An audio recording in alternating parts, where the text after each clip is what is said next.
to the Geeking Poetic podcast channel. On this channel, we have shows and segments that contain adult humor, bad language, dirty jokes, and other stuff that is strictly for mature audiences only. So if you're too young or too sensitive for this kind of material, then please do not watch our channel or our videos. This channel is not for you. Thanks much. And now, on with the show! About to fall over.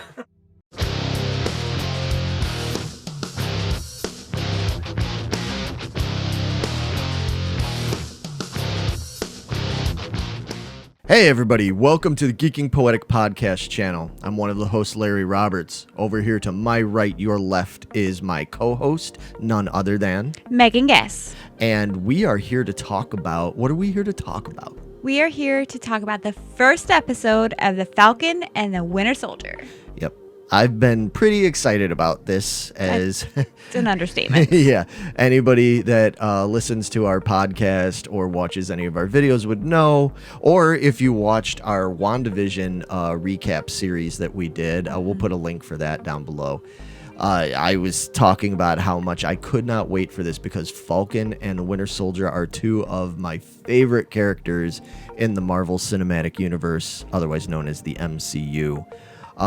They just put this out, today, basically, as of today when we're recording this. It is a brand new episode, and we're not going to do a whole recap thing. If you want to find a recap, I'm sure there's other channels doing it, but we just wanted to get our thoughts out there about our first impressions of this show. First of all, just overall, what are you thinking so far? One episode in, what's your impression of it?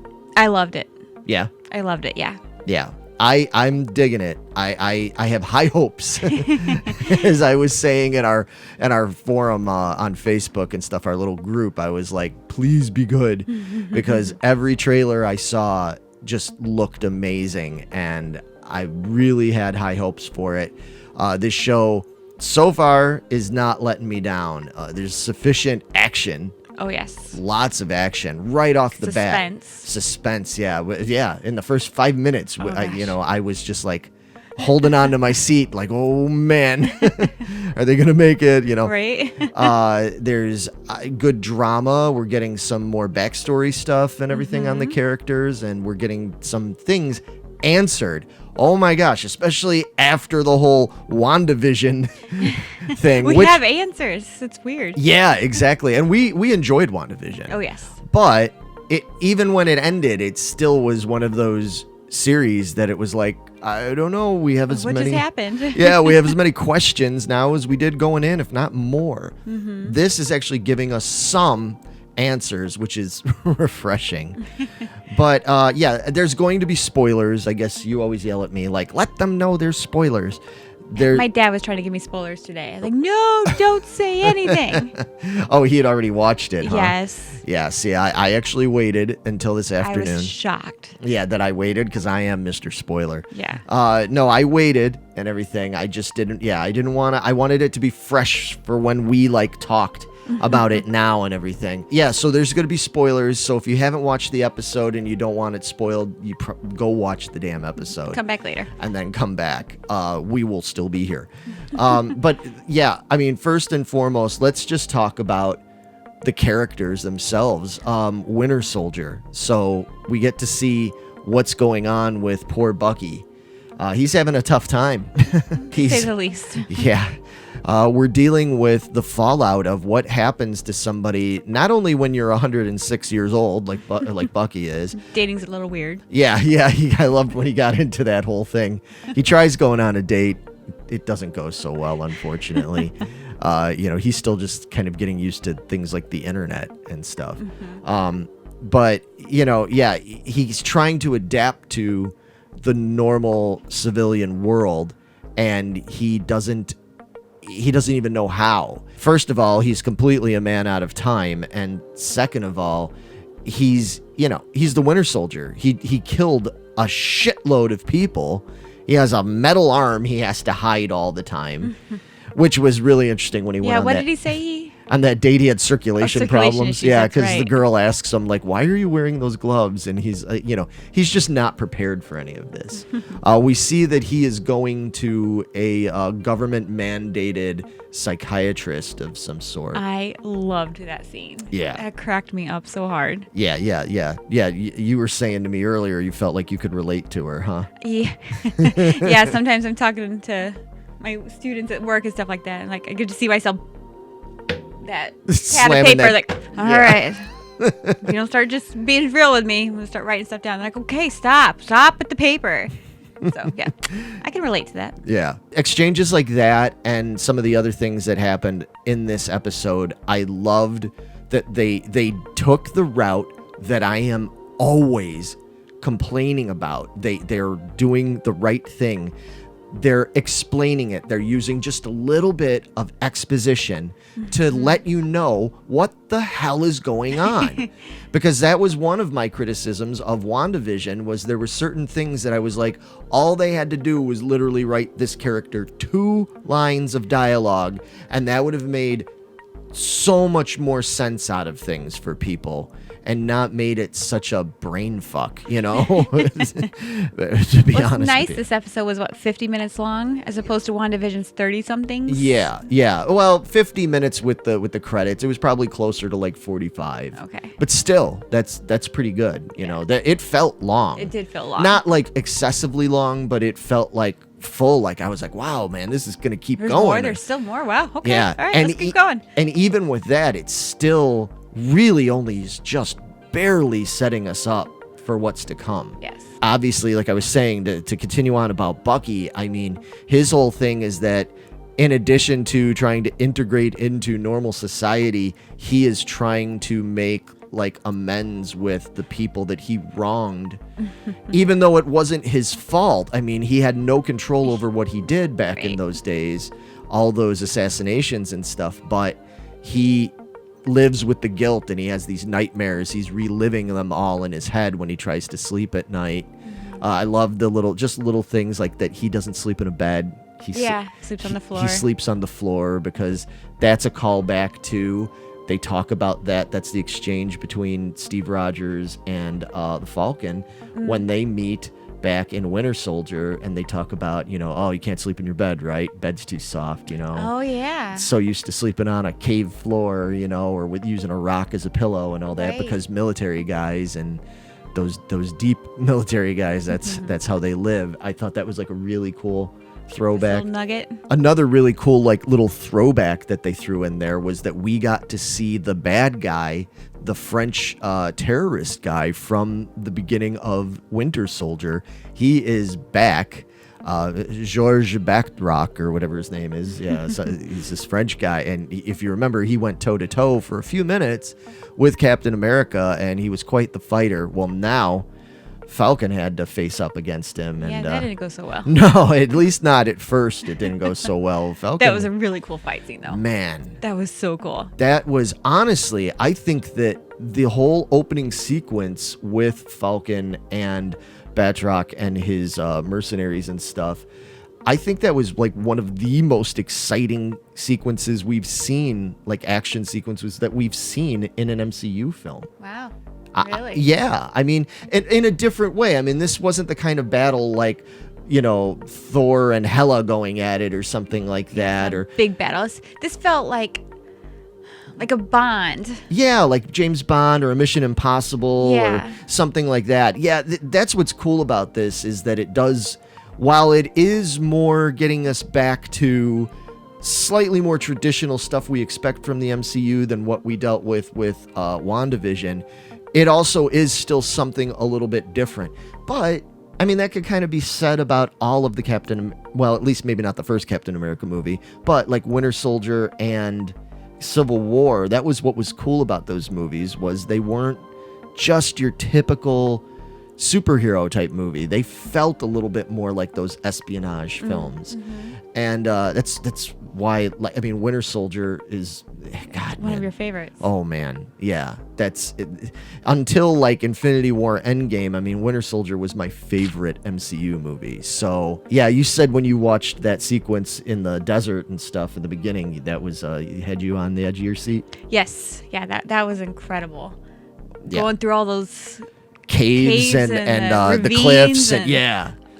Oh, that man. was very Independence Day. It was independent. I was trying to think of what it reminded me of. I was thinking of Artesia the whole time. Yeah, well, we did our spoof on it. Yeah. I was trying to think of it when I was watching it. I was like, this is reminding me of something, but I couldn't think of it specifically. But yeah, it does remind me of Independence Day. Yeah, that's okay. That makes it even cooler. That See? helicopter coming out of nowhere. Like, oh my God. Yeah. Because I thought, oh, he's got him. Those guys are screwed. And Right. I was like, oh shit. Yeah. Yeah, But it was so cool. thankfully, Falcon had Red Wing. Yes. I love him. I love Red Wing. Yeah. He's so cute. Now, Red Wing, we saw him briefly in one of the old movies and stuff, but Red Wing, in the comic books, Red Wing is an actual bird. He's an actual falcon Oh, okay. that's like enhanced or something like that. That you know, Sam's pet basically. But in this, he's like a little robotic thing, and I think that's really cool because it's filling a little bit of a void that we're gonna have from not having Tony Stark and the armor, because he's always got things like that, you know. So, but yeah, him and the Red Wing thing, awesome. Loved it. So yeah, and I mean, we may as well get into that. Sam Falcon, really cool. We get to see where he's at. I mean, he's basically still flying like covert missions for the government, trying to take out these. Covert. Yeah. Like, keep it under the radar. Yeah, exactly. Like, oh yeah, got it. Okay. Yeah, he almost blows that too. He almost is not. Yeah, that again, that was really tense. But you know, so he's still flying these missions and stuff. But we come to find out that like it isn't really easy for him. First of all, he's dealing with the loss of Captain America. He's dealing with the fact that Captain America handed him the shield and expected him to carry on and said, "You're the right guy." And Sam is just like, Sam tries to come off like he's got a lot of bravado, you know what I mean? Like he's very cocky and, you know, very self-assured. no. But he's not, especially not in this regard. He does not feel like he is the guy to carry on. Belongs to someone else. Exactly. He keeps emphasizing that when that line he said at the end of Endgame. And so he ends up giving up the shield to the government, assuming, oh, it's going to go in this museum and everything. But we find out at the end that is not the plan. And we kind of knew this from all the leaks teasers, and the teasers and stuff, that the government is going to bring in a new Captain America, some fucking scrub. And again, if you know from the comic books, you know that it's U.S. agent. It's this whole thing where the government wants to have their own stooge. The stooge they always hoped Captain America was going to be. Yeah. And you know, he wasn't. Thankfully. But so I'm going to be curious to see. I don't want to spoil anything for people in this regard, but I know the U.S. agent story in the comic books. I realize some of you may not. I'm going to be really curious to see what they're going to do with that, like how they're going to, because the MCU always takes things from the comic books and they're like, we're going to use like 60% of this, yeah, or 40% of this, you know, sort of like Ultron, you know, because Ultron was a big thing in the comic books, the whole Age of Ultron thing, but the comic book version's very different. So I'll be very interested to see where they're going to go with this. But it's also really cool that we got to see finally more of Sam's like life, because we don't really know much about him other than that he was a paramilitary trooper guy. Right. We get his sister and his nephews, right? Yeah, it's his sister and his nephews. They're down in Louisiana. They have like a fishing boat business thing that's floundering. Ha ha ha. You like the puns and you know it. Just not my puns. Anyway, they're struggling with the business that used to be owned by their parents, who are passed on. She wants to get rid of it, wants to be done with the business, and you could see she's got some animosity towards him because he's a superhero. He He's a just goes and does superhero. what he wants. And she's just been left it. And she didn't. I gather that she did not get snapped. It sounds like that, yeah. She was stuck there, and he got snapped. So for that 5 years, she had nobody. She didn't have her parents. She didn't have him. She had 2 young boys to raise by herself. Right. now. And now he's back. He's trying to I'm going to fix everything because I'm the Falcon. And then he finds out that, it's not that Yep. easy. And that's another thing that, getting back to what we were saying about getting answers and things spelled out. I mean, we did the review we did both Infinity War and Endgame when those came out in the theater. And one of the biggest questions we had after those movies was, what is going to happen to the world after the blip? The blip being when all the people are snapped back to life and stuff. Now, we've seen hints of that in Spider-Man Far From Home. And in that, unfortunately, they kind of made it more funny. They didn't really get into the deep details of what that entailed. Just give us a little glimpse of it. Same with WandaVision. We just kind of got a little glimpse of what that really entails.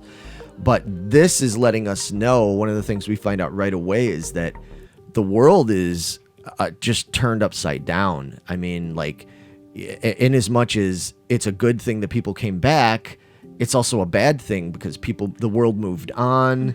They weren't prepared to get all those people back. No. Millions of people back. Banks are in trouble, which is Yep. why Sam and his family are having trouble because they can't get money to be able to maintain his sister's business.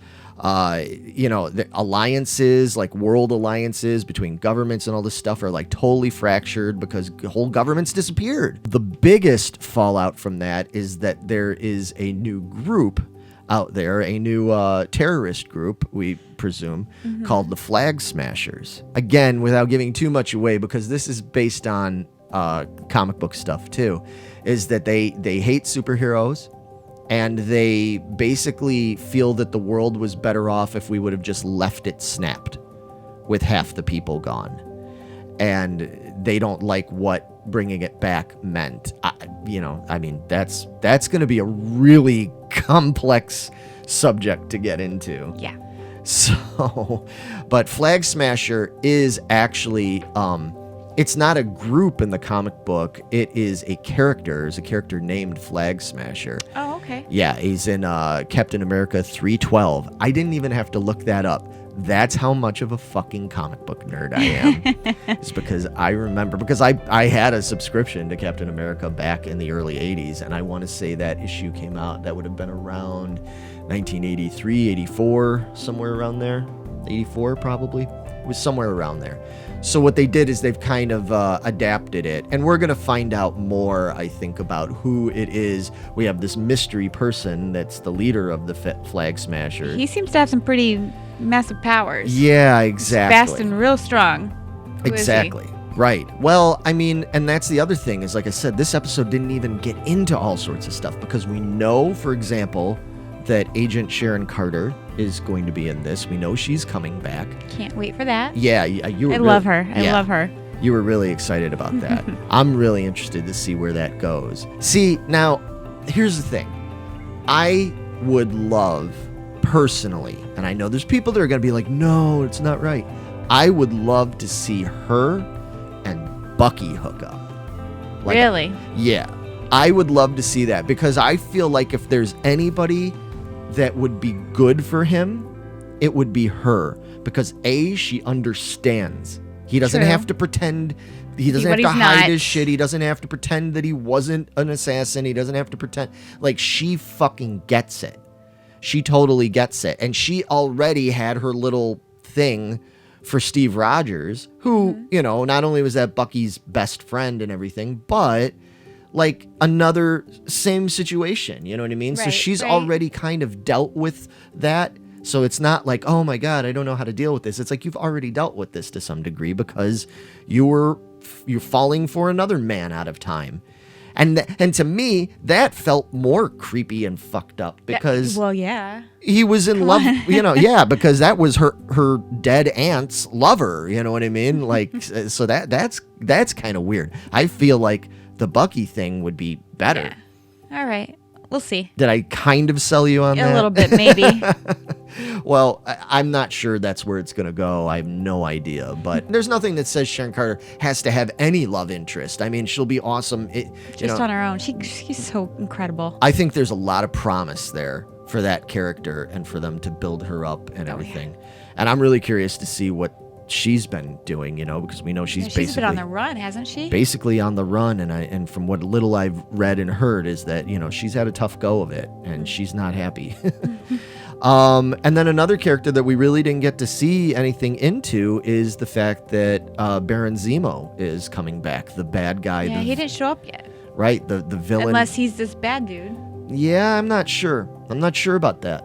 It could be, but I'm not too sure. Okay. But I know he comes back and he's supposed to actually, this time he's going to have his mask thing like he has in the comic books and all that. There's a lot yet to be revealed on this show. I mean, this was a really good dipping your little pinky toe into the water kind of thing to go, ooh, okay, good. Now, I did want to talk about briefly Falcon's sidekick guy, assistant, partner, liaison in the government, I'm guessing. Yeah, what do you think about him?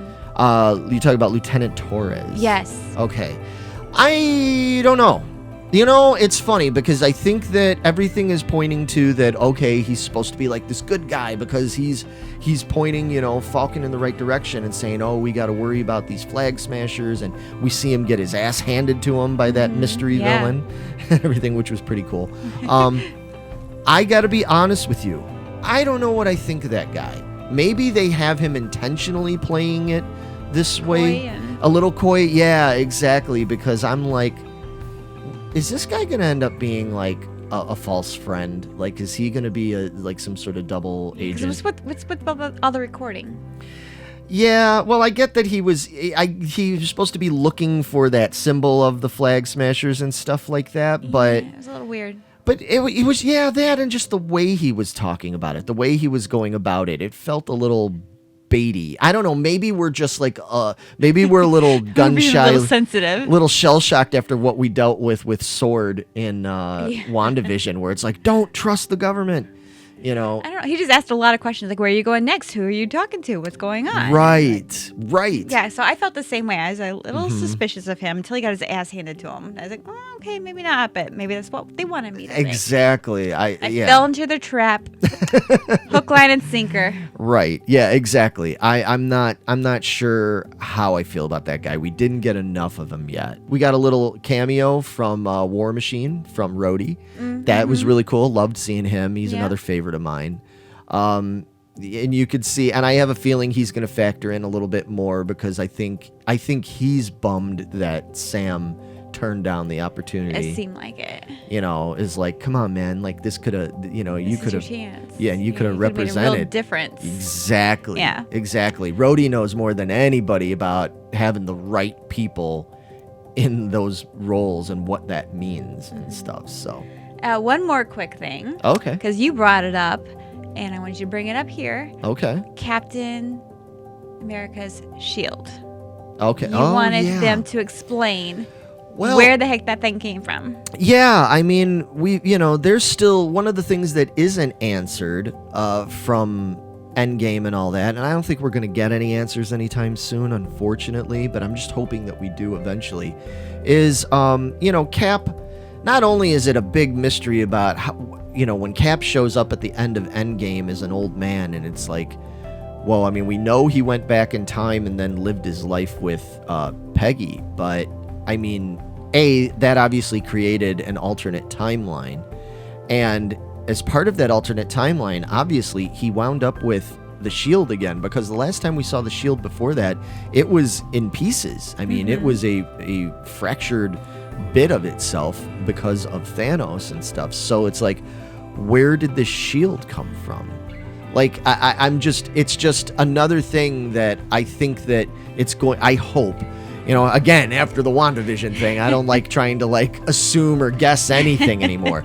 But I really do hope that they do explain at some point more about the origin of that, because it's obviously not the same shield that he fought with during the final Thanos battle after the blip and everything. Where did that come from? What's going on? I don't think we're going to get any real answers about anything from that until Doctor Strange comes out. I was just going to say, I think it might play into Doctor Strange. I hope or at so. least that will help set it up. I think this is going to be a long haul. I do too. Well, because then also we've got the Ant-Man movie, which is supposed to, it's Quantum Mania or whatever, so that's going to deal even more with the whole quantum realm thing. Right. I think we're going to have way more My explanation. head's going to hurt. I had to take aspirin before we even started. Yeah, you did. This is not going to be pretty. I need like a bucket of aspirin to get through all this. Yeah, were you having a hard time when you watched it earlier? Were you having a hard time sort of like remembering and keeping track of things? Because I know you. Of course. Yeah, I know you do. Like I don't know why I can't remember any of this stuff. I need to go back and rewatch it all again. It's a lot to take in. I mean, it's easier for guys like me, because I watch these movies so many freaking times, you know. I've watched ENDGAME something like... Oh, gosh. I've watched ENDGAME like 25 times. That's insane. 30 times, something like that, you know. Infinity War, probably more than that.